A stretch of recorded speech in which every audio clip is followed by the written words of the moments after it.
Okay. Hey, I hope everybody's doing well. This is Joe Bullis. It is October the 2nd, and this is MELS 604 clinical coach session.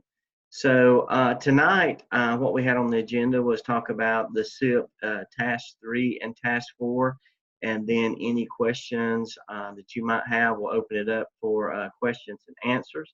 But before I begin, are there any questions on task 1 or task 2 in the SIP?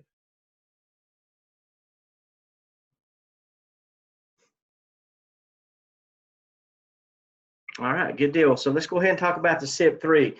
Task 3 is just, oh, I'm sorry. Somebody have a question? Okay, good deal. All right. If you do, don't feel free to, unmute yourself and ask a question if you have any questions on task 1 or 2.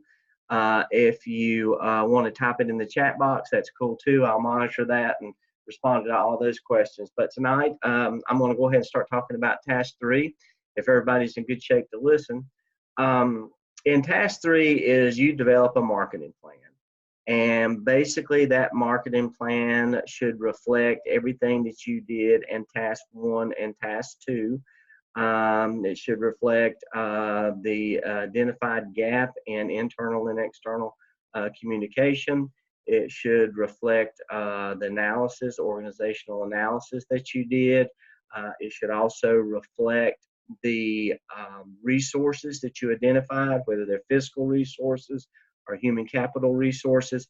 So you don't have to specifically address all those as it's laid out here and I'm looking at the proficient column as it's laid out in the proficient column. But when I look at the marketing plan, I should recognize what you've already talked about in task 1 and task 2. And when I say I mean myself and of course the evaluator that will be evaluating this task.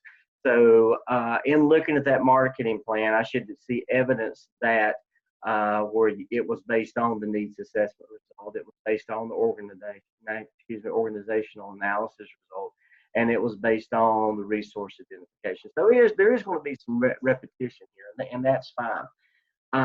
As far as the plan goes itself, it's not just throw the plan up there and in the form of a table or a graph or what have you. That's good that it's in there like that, but there should be a narrative associated with that plan. So however you choose to do it, you could take care of the narration first and then show the plan, or show the plan and then talk about the narration afterwards. But there should be, and I would recommend that either way you go, the first thing you do is in your narrative is talk about the statement of the purpose. Talk about that statement and the purpose of the plan, what it's designed to do, what you hope to obtain by it in your short and long-term objectives. That kind of all plays into the purpose of the plan. Also, your school at this point in time, now if you're a Title I school, this is going to be relatively simple, but your school already should have some type of, if you're a Title I school, it should be a parent and family engagement plan. Used to be called the old parental involvement policy. If it's middle school, high school, there should be some program that actively seeks to involve the community and also involved the parents of the students. And I'm going to pause for just a second. I'm getting some background noise here, so if any of you, if you would just make sure that you're all muted, so well, that'll be taken care of. I appreciate taking care of that. Thank you. Anyway. So you need to talk about what are the strengths of the current program. Does it have to be a formalized program? Well, it doesn't have to be, but look at your school as it is right now, and what are some things that your school is doing now in the way of engaging the community, engaging the parents, and what are the strengths of that? And kind of give a synopsis of what the school's already doing and the strengths of that program that's already in place. Then in looking at your marketing plan, have a conversation or a discussion about, or talk about what's the opportunities from input from the community and related to the decision-making process, not necessarily of your plan, but also of the school in a whole. What opportunities do they have now to be a part of that decision-making process, and what opportunities will your plan afford them, and increase that opportunities for them to be a part of the decision-making process, not just as part of your plan, but as the school overall. And then what opportunities is going to happen for the involvement of the community. And this is when you talk about, it doesn't necessarily have to come from your plan, but I also talk about, concert, theater events, athletic contests. I can't remember. I don't think it's anybody from this cohort that I talked to from somebody in the cohort. It might have been this one. I can't remember. But, just developed a new athletic website. I think it's Parent ID. My daughter's a cheerleader at the high school in where we live, and they initiated that. And it's just a really strong web-based parental involvement program for parents of athletes. I think the name is Parent ID. I'm not sure. But anyway, if you have something along those lines, that's a plus. That's a strength. And talk about that. Okay, and then in regards to just your marketing plan, you need to make sure that you have a timeline for implementation, and also a feedback component, so for evaluation and reflection. So what are you going to do in regards to this marketing plan to evaluate it and get feedback on it? It could be a part of the plan, or it could be a separate survey outside of the plan that surveys parents and not just your external, but your internal stakeholders as well, about how positive or what kind of impact that your marketing plan had. So kind of in that task 3, you can kind of think of this as your subheadings: statement of purpose, description of the current program, opportunities for input, opportunities for involvement, timeline for implementation, and a feedback component. That's kind of the subheadings of task 3, and then also include your plan in that. Don't ever forget to include those artifacts, visuals, good visuals. I've had some candidates do kind of like one of those 3-fold flyers advertising something. I've had others do a web page advertising whatever it is that they're promoting in their marketing plan. So don't forget to tap into those digital learning competencies that are embedded in the evidence as well, so you can highlight that later on when you do your competency portfolio. Any questions regarding task 3?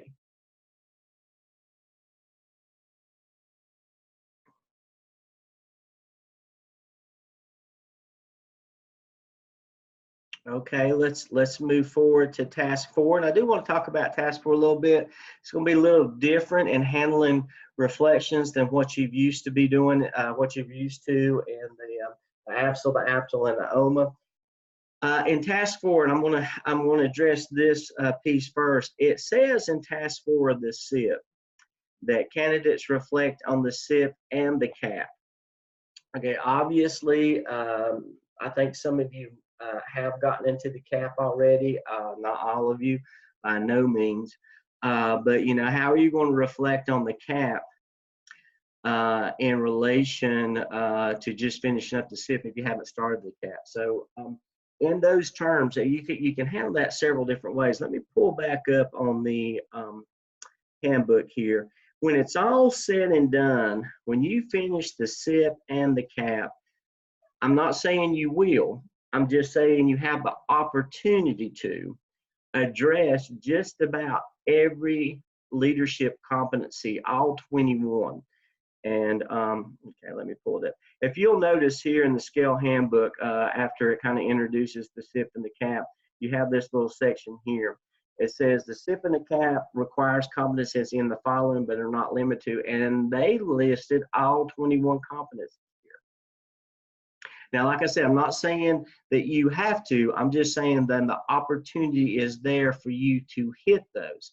Now, if you keep that in mind, if you go back down here to the rubric only lists 12 as far as those that you have to successfully address, a minimum of 12. So the SIP and the CAP kind of together can address any of those leadership competencies. Now, if you want to, and you want to address all 12 in this, in the SIP, and then going to go ahead and for each of those 12 kind of put in some experiences for the CAP later on, I'm fine with that. I'm totally fine with that. And I think when you talk about all your experiences this semester, you're really going to play into all this and be able to list that. Now, if you want to say, well, I've done some things in the SIP and I'm going to list those, but I haven't really hit all 12, certainly haven't hit all 21, then I'll wait until I finish the CAP and go back and load those competencies in just what was connected or respective of the CAP. I'm okay with that too. If you do that, just when you submit it to me for review in Blackboard, just make a note of that, letting me know that later on you'll go back in and finish that reflection out with the CAP. And then after see the CAP, when we do the final evidence narrative, I'll keep an eye open for that. So I'm happy with either way you want to do it. That's totally up to you. Just let me know how you want to accomplish that. I'm okay with you just loading up not loading up, but the reflections that you do with task 4. I'm okay with you. If you can get all 12 in the SIP, great. And then if you want to go back and put some of the experiences in the CAP as well before it's evaluated, I'm fine with that.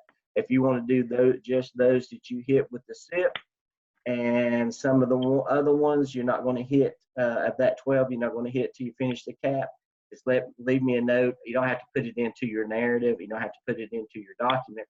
Just when you upload it in the comments section, let me know what's going on. If I forget and I grade accordingly, no worries. When you just reply to me and let me know, and I'll change that. I'll try not to make that mistake. But with 60-some candidates this semester, I think that's what I finally ended up with. It's hard for me to remember, whom I've told what to. So help me monitor that and help me be accountable for that. I'm just going to ask that you guys be my accountability partner in that area. But now let's look at this a little bit further. In the reflections that you do for task 4, this says that you put in some information that you gained from course content. That means, what have you learned with some of the conversations that you've had with your course instructor, in your content, in your readings, in your assignments, and the case studies that you've been working through?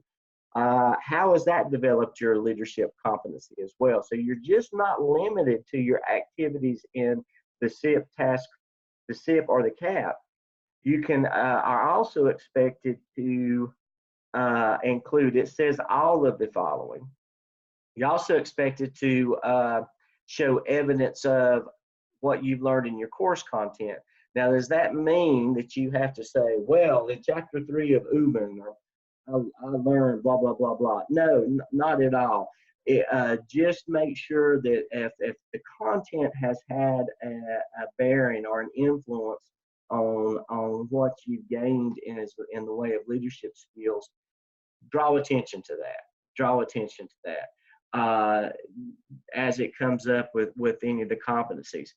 Also, your clinical experiences. So in terms of your logging your internship hours, also what has happened in you doing that clinical experience and internship hours has kind of grown you in the way of leadership competency. So there's a lot of flexibility here and a lot of opportunity here for you to show all those 21 if you want to. I'm just saying that is there for you. But as the rubric says, when I'm looking and when the evaluator, more importantly, when the evaluator looks at this, they're going to make sure that you address 12, and they're going to want to see kind of kind of spiraled into all of that. Some things that you've learned from your course content, some things that you've learned from your internship as well. So when you're writing those competencies, make sure that you highlight that. Now they're going to go to each competency and say, okay, has somebody referred to what they did in the SIP and the CAP? Has somebody referred to something that they learned in the course content? And has somebody referred specifically to their internship hours? I've never seen evidence of that. I think it just as it comes across in the general theme of all of this together, as long as that comes across, then you're in good shape. The rubric does say all of the following have been satisfactorily completed. I still don't think that means specifically addressed. I just think that, and reading those competencies, the whole thing about the competency reflections and your competency portfolio, and at the end, your competency analysis is, at the end of the day, have you grown in your skills of being a leader? And if you show that in the SIP and the CAP and talk about that experience, and even if you want to refer to some of the readings that you had in class, if you want to talk about some experience you had in internship, you're good to go. Could be one competency you didn't really have anything to show in terms of the SIP or the CAP, but you did something in your internship, your clinicals, that highlighted that leadership competency. We'll put it in there. And as I read, if I think it can be strengthened in any way, I'll let you know. So that's just kind of where we're at in task 4. I just want to make sure that you are aware of that. And we just kind of looked at this a little bit differently than we have looked at the ones in the past. Any questions on what I just went over as far as task 4 goes?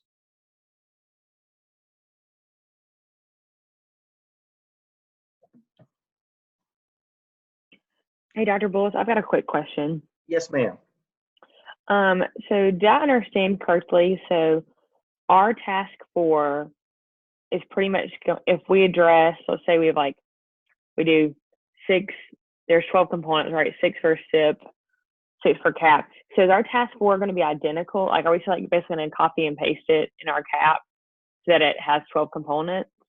Like, is it the same document? Oh, okay. Yeah, because if I'm going to jump on down here, and that's a great question, Brittany. Thank you for asking. If I understood the question, all of your reflection is going to be contained in SIP task 4. Because if we move on down to CAP task 4, there's not an opportunity as far as completing task 4 is for you to do a reflection. If you'll look in task 4 of the CAP, in task 4 of the, it's just talking about an organizational chart.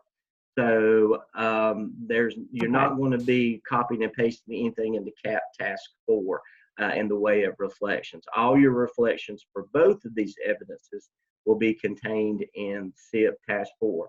Why did they do that? I don't know. Okay, thanks. You're welcome. You're welcome. Great question. I appreciate you asking that, because that'll help clarify it for somebody else. Any other questions in relationship to 3 or 4? I have a question, Dr. Bullis. Yes, sir. And you may not be able to answer. I may need to talk to Dr. Sanders. So she has a due date for our skip, or it might be a couple weeks from now. But I'm in the process of working on the CAP, and I didn't do the reflection, so I haven't compiled. I mean, I have my first 3 tasks for the SIP compiled together, but I don't have the task 4, so I can't submit that to task stream. But she has that the task stream evaluation is due a screenshot, and I think it may be in a couple weeks from now, maybe 1 or 2 weeks from now. I mean, is there any way that, I guess, do I need to communicate with her about that? Is she aware of the crossing over with the competency reflection?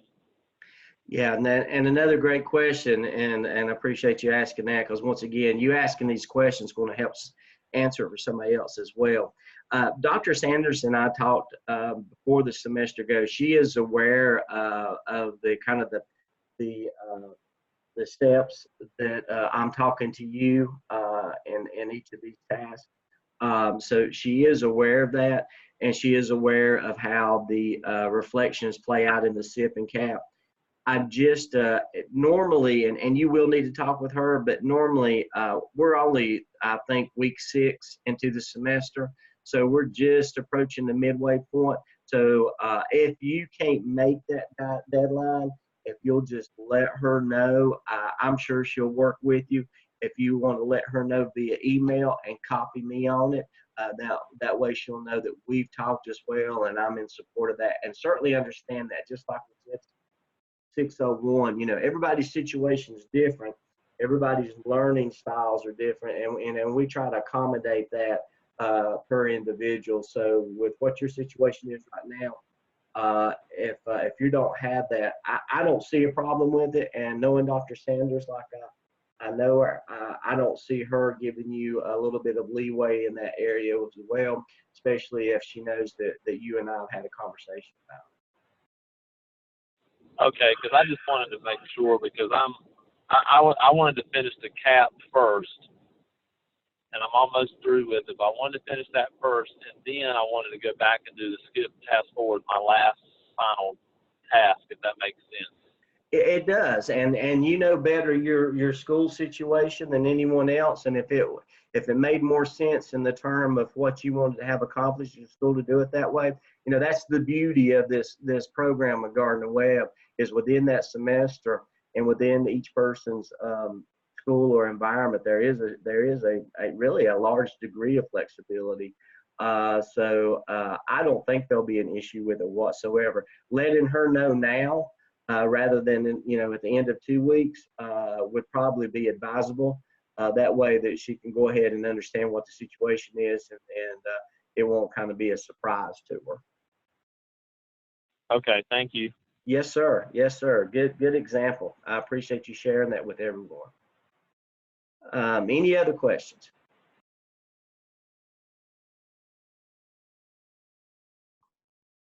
I do want to mention, just kind of a reminder, make sure that you're logging those internship hours. We're going to, next time we get together, I'm going to talk about task stream, and I'm going to address the internship hours a little more specifically the next time we meet, and also your competency folio. And I think I've already told this cohort before, this semester, by the end of the semester, I want your competency folio, and that's the one that you created. That's the one that you access in TaskStream at the upper banner. That's the one that you kind of upload your artifacts, picture of you doing the meeting, agendas, minutes, all the things that you created throughout the program, specifically in the SIP and the CAP.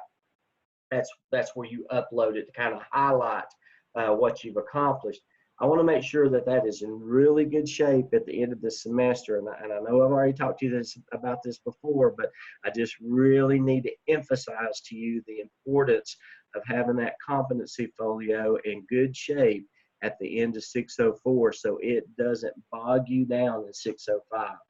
You're going to be so busy with some other things, in the way of graduating and getting everything lined up to where you can get your diploma and we can get your licensure in good shape and get you licensed, that if you're behind in that competency folio, it can really bog you down, and it can even delay graduation. Now, by no means is that a threat. I'm just telling you what I've seen happen in the last 13 years that I've been doing this. That not having that competency folio in good shape can prevent you from graduating, and we do not want that to happen. It has never happened with one of my candidates, but I have heard and seen the results of it happening with some other cohorts. So I don't want that to happen with you guys. So at the end of this semester, and you'll have some time to get it in good shape, but if you haven't done much with it before now, then as you're doing this task 4 and task 3 and working on the CAP, you really need to devote a night or two to getting that competency folio in good shape. If you want me to look at it and offer comments and feedback, I'll be happy to do that. I will, when we talk and get a little bit closer to the end of the semester, I'll give you a deadline on when you have to request comments from me. I have to give comments on every competency that you have materials in before the end of the semester. So that's just part of the requirements as far as your clinical stuff goes, because I want to make sure that 604 at the end of that your competency portfolio is in good shape, so it does not hinder you anyway in finishing up the program. So that's just a safeguard that we're going to put in place for you, so we have a successful finish at the end of 605. And always remember, 605 is next semester. After the end of next semester, you guys will have finished and accomplished your goal and be done. So keep looking at that. Keep that the eye on the prize, because it's getting closer and closer. We'll talk more specifically about internship logs next time we get together, and also we'll go into task stream and talk more specifically about what that needs to look like at the end of 604. Any questions?